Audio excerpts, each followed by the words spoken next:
ፕሬዝዳንት አብዱልፈታህ አልሲሲ ባደረገልኝ ኦፊሻላዊ ግብዣ ወደዚህ ታላቅ ሕዝብና ሀገር መምጣትና መጎብኘት በመቻሌ የተሰማኝን ደስታ ልገልጽላችሁ እወዳለሁ።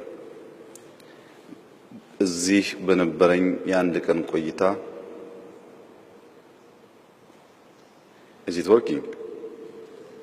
እዚህ በነበረኝ የአንድ ቀን ቆይታ ከወንድሜ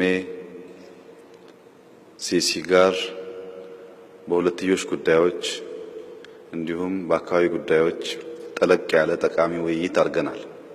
ዛሬ ለግብጽ ሕዝብ መናገር የምፈልገው እኛ ኢትዮጵያውያን ወንድምነትና ጉርብትና የምናቅ ደግሞም እግዚአብሔርን የምንፈራ ስለሆነን ወንድም ሕዝብ የሆነው የግብጽ ሕዝብ በፍጹም የመጉዳት ሐሳብም ፍላጎትም የሌለን መሆኑን ነው። በእኛ በኩል የአባይን ወንዝ መጠቀምና ማልማት እንደምንችል እንደሚገባንም ብናምንም የአባይን ወንዝ በመጠቀም ኢትዮጵያን ስናለማ ግብጽን ወይም ሱዳንን መጉዳት አለብን የሚል እምነት ግን በፍጹም የለንም። በዚህ የግብጽ ሕዝብ በመንግስቴና በኢትዮጵያ ሕዝብ ላይ ሙሉ እምነት እንዲኖረው ለማረጋገጥ እፈልጋለሁ። እስከዛሬ በነበረው ግንኙነት ብዙ ፈሪ ፖለቲከኞችና የሚዲያ ሰዎች ጥላቻን፣ አለመግባባትን በመናገር እንደ ሥራ በመውሰድ መቆየት ችለዋል። አሁን የኔና የወንድሜ ሲሲ ውሳኔ ግን ያ የፈሪ አካሄድ ለአጠቃላይ ለአፍሪካ ለሚድል ኢስት ያልጠቀመና የማይጠቅም በመሆኑ ከእንግዲህ በኋላ የሚኖረው ግንኙነት አንዱ አንዱን የሚያግዝበት ዊን ዊን ሲቹዌሽን የሚኖርበት ኮኦፕሬሽን የሚኖርበት አንዳችን ለአንዳችን አጋዥ እንጂ ምቀኛ ማንሆንበት መንገድ የሚሻል መሆኑን ተግባብተናል። ይህን እንድንግባባ ያደረገን ዋናው ጉዳይ እንደምታውቁት በአፍሪካ አንዱ ሀገር የጎረቤት ሀገር መንግስት ለመጣል አንዱ ሀገር የጎረቤት መንግስት ለማዳከም ላለፉት 100 ዓመት ስንሰራ ቆይተናል። በዚህ ያተረፈም ያሸነፈም የለም። ማሸነፊያው መንገድ ትብብር ብቻ ነው። በጋራ መስራት ብቻ ነው።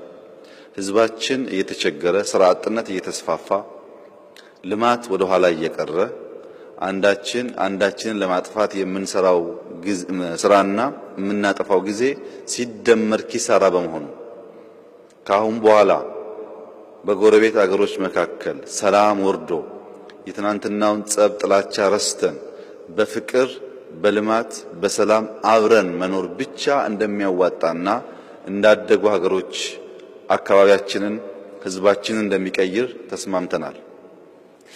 የግብጽ ህዝብ በዚህ አጋጣሚ እንዲገነዘበው የምፈልገው የዘንድሮ ረመዳን ለይለቱል ቀድር ጸሎት ወደ ግብጽ መተን ወንድምነታችንን፣ ፍቅራችንን፣ አንድነታችንን መግለጽ እንዳለብን በዱዓ ያገኘነው ስለሆነ የመጣነው በፍጹም የፍቅር ስሜት መሆኑን አውቃችሁ በኢትዮጵያ መንግስትና ህዝብ ምንም ስጋት ሳይኖራችሁ አባይ ለሁለቱም ህዝቦች የተሰጠ በረከት ስለሆነ የኛ ስራ የኛን ድርሻ መጠቀምና የናንተን ድርሻ በተገቢው ወደ እናንተ መላክ ብቻ ሳይሆን መድረሱን ማረጋገጥ ጭምርም እንደሆነ አውቃችሁ በእኛ በኩል ስጋት እንዳይገባችሁ አባይን እንጠብቃለን። የሚገባችሁን ድርሻ ሁሌም እንጠብቃለን። ያ ድርሻ እንዲያድግ ማድረግ የሚገባንን ስራ ደግሞ ከወንድሜ ጋር በመሆን እንሰራለን። ጸብ፣ ጥላቻ፣ ቂም አይጠቅምም ብለን ስለወሰንን ህዝቦቻችንን በዚህ ስሜት እንድትሰሩ የሚዲያ ሰዎች ላለፉት 100 ዓመታት ይህን የፖለቲካ ኢሹ አጀንዳ ፍሬም እያደረጋችሁ እዚህም እዚያም ስትሰሩ እንደቆያችሁ እናውቃለን። ለሚዲያ ወንድሞቼ መናገር የምፈልገው ስማችሁ አራተኛ መንግስት ነው። አራተኛ መንግስት ማለት የጥፋት መንግስት ማለት አይደለም። አራተኛ መንግስት ማለት ህዝብን ከህዝብ የሚያገናኝ ድልድይ የሚሰራ መንግስት ማለት ነው። ግብጽም ያላችሁ ኢትዮጵያም ያላችሁ የሚዲያ ሰዎች ህዝባችን የሚያቀራርብ ሰላም የሚያመጣ በልማት በጋራ እንድንዘልቅ በሚያደርጉን ጉዳዮች ብቻ ብታተኩሩ የእናንተም ስኬት የሁለቱ ሀገራትም ስኬት የህዝቦቻችንም ልማትና ስኬት ስለሚሆን ጥላቻን ከመዝራት እንድትቆጠቡ በዚሁ አጋጣሚ አሳስባችሁ ፈልጋለሁ። ባለፈው 100 ዓመት ጥላቻን መዝራት ቀላል ነበረ። ምክንያቱም በግብጽም በኢትዮጵያም ብዙ የተማሩ ሰዎች አልነበሩም። አሁን ኢትዮጵያ ውስጥ 29 ሚሊዮን ተማሪዎች አሉ። በውሸት አጀንዳ ፖለቲካ ማራመድ የማይቻልበት ደረጃ ደርሰናል። እዚህም እንደዚያ እንደሆነ ተስፋ አደርጋለሁ። ለተማረ ሰው የሚያስፈልገው ሪዝን ነው። ለተማረ ሰው የሚያስፈልገው እውነት ነው።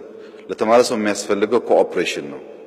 ጸብ፣ ጥላቻ፣ ቅራኔ ሁለቱን ህዝቦች ያልጠቀመና የማይጠቅም ስለሆነ በአባይ ጉዳይ ብቻ ሳይሆን በኢንዱስትሪ፣ በመንገድ ትስስር፣ በባቡር ትስስር፣ በሁሉም ልማታዊ መንገዶች እኔና ወንድሜ የኢትዮጵያና የግብጽ ህዝብን አስተሳስረን በጋራ መስራት ያለንን ፍላጎትና ህልም በማሳካት ረገድ ሁላችሁም ከጎናችን እንድትቆሙ ታሪካችን ወደ አዲስ ምዕራፍ እንዲሸጋገር በዚህ አጋጣሚ ጥሪዬን ላቀርብላችሁ ፈልጋለሁ። በመጨረሻም እጅግ የተወደደ ወንድሜ ሲሲ በግብጽ የታሰሩ ኢትዮጵያውያን እንዲፈቱ በልማት ጉዳይ በጋራ እንድንተባበር ከዚህም ባሻገር ያሉ ተጨማሪ የኢትዮጵያ መብት በሚመለከት ጉዳይ በሌሎች ሀገራት ጭምር ያለውን በጋራ ለመስራት ላሳየው ቁርጠኝነት ከፍ ያለ ምስጋና ላቀርብ እፈልጋለሁ። የነበረኝ ቆይታ አስደሳች፣ የነበረኝ ቆይታ ስኬታማ፣ ወደፊት ያለውም ጉዞ ተስፋ ያለው መሆኑን በሙሉ ልብ ልገልጽ እፈልጋለሁ። ስለተደረገልን አቀባበል፣ ስለነበረን ውይይት፣ ስለ አጠቃላይ ወደ አዲስ ምዕራፍ ስላደገው ግንኙነት እጅግ አድርጌ ማመስገን እፈልጋለሁ። ጀዛኩሙላሁ ኸይረን። ቴንክ ዩ። والله